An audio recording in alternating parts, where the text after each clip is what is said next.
जय माता की दोस्तों, महाकाली तंत्र चैनल में आपका स्वागत है। आज मैं आप लोगों के लिए माँ कामकला काली की शक्ति के चमत्कार के बारे में बताना चाहता हूँ। उससे पहले मैं आपको कुछ थोड़ी जानकारी देना चाहता हूँ। ठीक है दोस्तों, नीचे डिस्क्रिप्शन में हमारा ग्रुप है, वीडियो के डिस्क्रिप्शन में हमारा ग्रुप है, वहाँ पर हमारे ग्रुप को फॉलो करें और हमारे यूट्यूब चैनल को सब्सक्राइब करें और हमारी वीडियो को लाइक करें, ताकि हम इस प्रकार की वीडियो आपके लिए ला सकें और आप उन साधनाओं का या उस ज्ञान का प्राप्त कर सकें।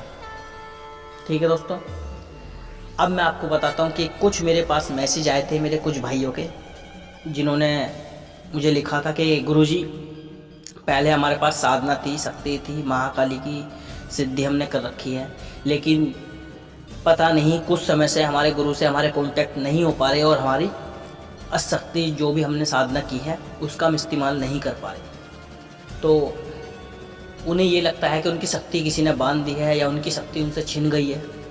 तो उन्होंने मुझसे ये सवाल बहुत सारे रखे मेरे सामने, और इन सवालों से मतलब एक ही निकला था कि जो मेरा खुद का एक शिष्य था, जिसे मैंने माँ कामकला काली साधना दी थी, जो मेरा शिष्य था उसे मैंने 11 माला मंत्र जाप सुबह शाम बताए थे, तो उसने वो साधना पूरी करी।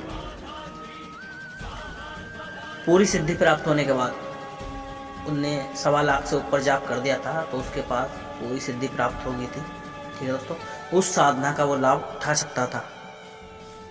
मैंने उस व्यक्ति को पूरा विधि विधान तरीका बता दिया, शक्ति चलानी कैसे है वो मैंने उसे बता दिया।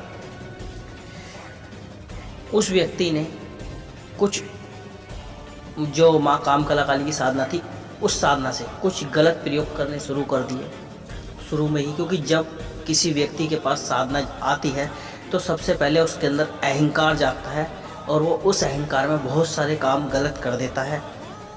ठीक है दोस्तों, उसने कुछ लड़कियों पर इस्तेमाल करा और कुछ उनने बैंक के अंदर, वो मेरे सामने किया था, जो बैंक के अंदर किया था।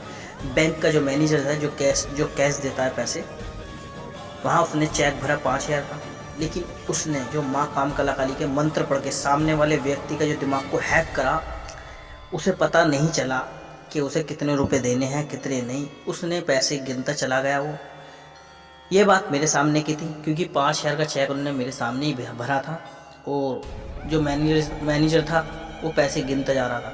तो मैं समझ गया कि कहीं ना कहीं इन्होंने कुछ काम कर दिया। फिर मैंने जो उस मंत्र की काट करी, मैनेजर को एकदम झटका सा लगा। उसने देखा कि आपने तो 5,000 का चेक भर रखा, ये मैं कितने सारे पैसे गिन रहा हूँ। वो एकदम सिर पकड़ने लगा। उनने कहा मेरी नौकरी आज चली जाती, मेरी नौकरी खतरा पड़ जाता। वहाँ से जब हम बैंक से बाहर आए, मैंने उसे समझाया कि इस प्रकार कोई भी साधना का प्रयोग गलत नहीं किया जाता है।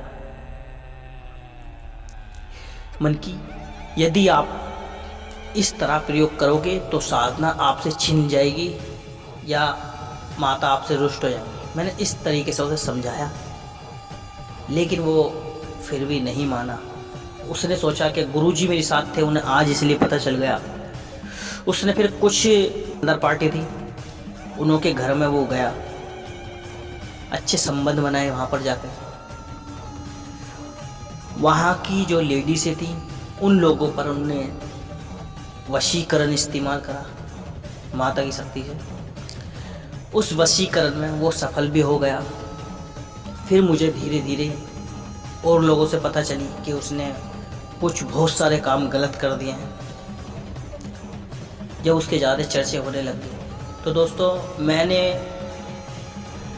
एक हवन उसके नाम का करा। जो उसको मैंने साधना दी थी, उस साधना को तो मैंने नहीं बांधा, लेकिन हाँ, मैंने उस शिष्य का शरीर को बांध दिया, ताकि उसे लगे कि गुरुजी ने कुछ करा भी नहीं है और वो गलत शक्ति का प्रयोग नहीं उठा सकता। तो मैंने उसका शरीर बांधने के बाद उसने और बहुत जगह इस्तेमाल करना चाहा मंत्र को, लेकिन वो अब नहीं कर पाया, क्योंकि उसका पूरी तरीके से अब शरीर बन चुका है। सिद्धि उसके पास आज भी है, लेकिन वो उस सिद्धि का इस्तेमाल नहीं कर सकता। तो इसी तरह जो मेरे पास कमेंट आई थी, ये उन्हीं का ही ऊपर मैंने ये वीडियो का आंसर दिया है, जवाब। यदि आप अपने गुरु से छुपकर कोई शक्ति का गलत प्रयोग करते हो और आपके गुरु ने आपको बोला है कि इस सिद्धि का कोई गलत प्रयोग नहीं करना है, और आप करते हो तब भी, तो आपकी सिद्धि को तो कोई नहीं बांध सकता, लेकिन ये है कि आपके शरीर को बांध देगा। आपका गुरु जो होता है वो आपके शरीर को बांध देगा और आप उस साधना का लाभ नहीं उठा पाओगे। उस साधना का लाभ उठाने के लिए आपको अपने गुरु के पास ही जाना होगा और उनसे गलती मांगनी होगी, क्योंकि कुछ अनजाने में आप लोग बहुत सारी गलतियां कर देते हो जो आपको नहीं पता होता, और आप सोचते हो कि हम सही हैं, कि आप सही नहीं होते। क्या सही है क्या गलत है वो गुरु बताता है, और आपको साधना का प्रयोग कुछ समय तक अपने गुरु के संरक्षण में रहकर करना चाहिए, ताकि आपको अच्छे बुरे का ज्ञान हो सके और आपके जो गुरु हैं वो आपको कंट्रोल में रख सके।